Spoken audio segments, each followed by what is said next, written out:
So you found a property you really like. You and your agent have put together what you feel is a pretty fair offer, and you've submitted it to the seller and their agent. So what's next? What do we expect after you've submitted the offer? Well, the majority of the time, there's going to be a bit of negotiation going on. Mainly, typically, it's the price. The seller always wants more, the buyer always wants less. It could be the closing date. That's another common one where maybe the seller needs to get it sold quicker, and you put a closing date of March 3rd. They want it by February 28th for month end to avoid maybe another mortgage payment, whatever other reasons. Inspections are usually a big sticking point depending on the market conditions.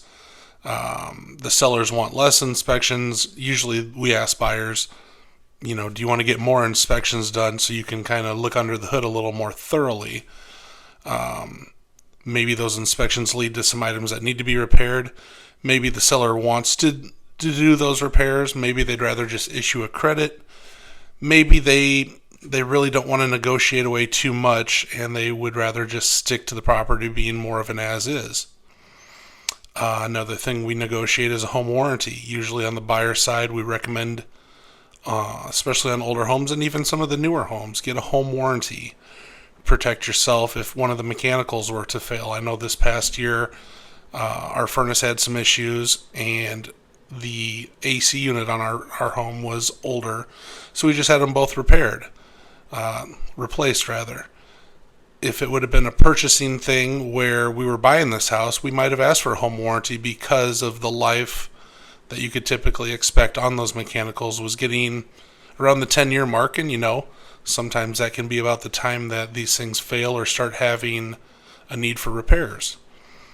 But yeah, you'll submit your offer. That counter may come back from the seller, and they might be okay with 50% of the major items. They might want to tweak some things.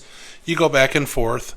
Generally, we can get the offer together, and we set up a closing date, and everything will be signed by both parties, and then we'll get underway.